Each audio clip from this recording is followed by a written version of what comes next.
Ladies and gentlemen, boys and girls, freaks, geeks, and nerds of every ilk, hello there and welcome. I'm Steven with a V.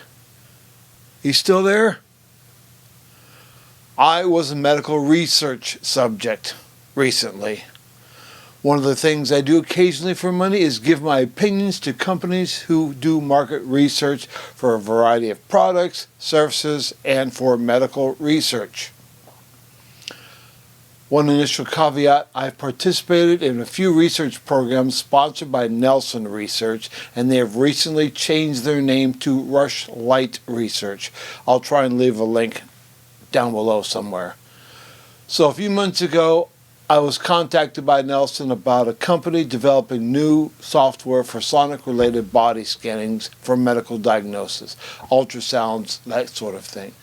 They invited me to an office building where they have a temporary offices set up with scanning equipment, exam tables, and high-speed internet connections to conduct their evaluations of their new software.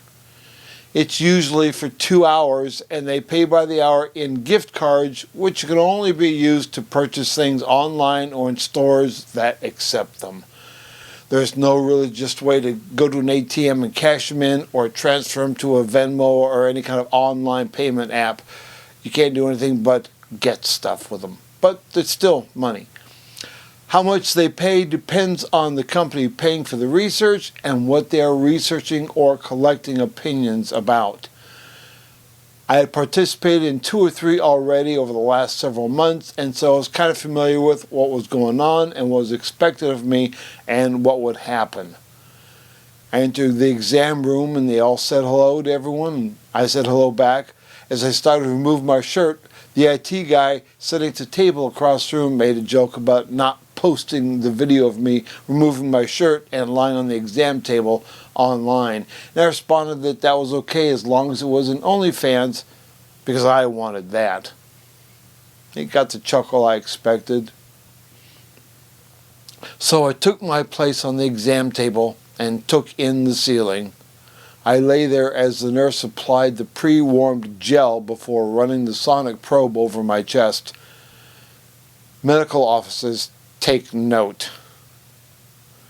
The research group stood around me, above me, looking over me at the monitors beyond my head that I couldn't see anyway, and commenting on what details they could and couldn't see and why they didn't see certain information, debating on what the end users will or won't want to see. I just lay there. At the end of my time, they asked me if I could stay longer, offering more gift cards, so I said, yeah, sure. They ordered lunch and asked me what I wanted, showing me the menu on a phone that they had already ordered from. This was as unexpected as the lunch was good. At the end of the day, they asked me if I could come in the next day as well. They made the same offers before, and I accepted as before. The next day I arrived, removed my shirt, and as soon as I entered the room, I was never modest and saw no reason for anything other than being pragmatic about the whole thing.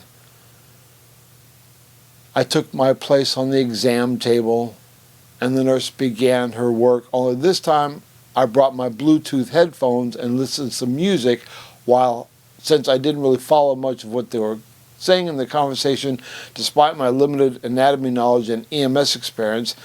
But they were talking about what they were seeing over my head in the monitors, and I had no idea what they were looking at. At the end of each day, they handed me my gift card payment with a running joke about see you tomorrow. But before I left, they asked me to wait a minute while they discussed if they might need me again on Monday or not. It was close until they finally decided that they, in fact, did not need me on Monday. So on Monday, I got up, had my breakfast, and then I was headed for the shower when my phone rang. It was 10 a.m.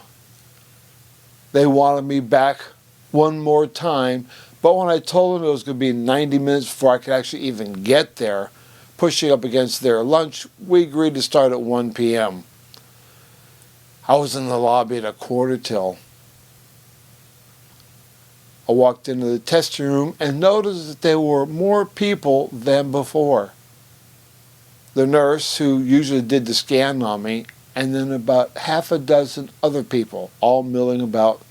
I greeted everyone while I removed my shirt and assumed my place on the exam table once more.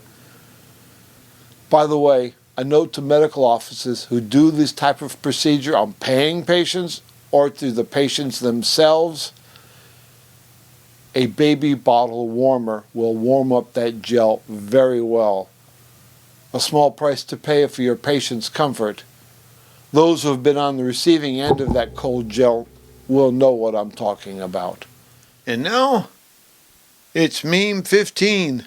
So 2 of my classmates just asked our professor if his shirt was missing a second part. I am patient with stupidity, but not those who are proud of it. Edith Sitwell. The truth does not change according to our ability to stomach it. Flannery O'Connor. The fact that an opinion has been wildly held is no evidence whatever that it is not utterly absurd. Bertrand Russell. Until next time, go outside into the real world. A flea market. A farmer's market. I'm Steven with a V. I'll see you on the next turn. Please share, like, and subscribe.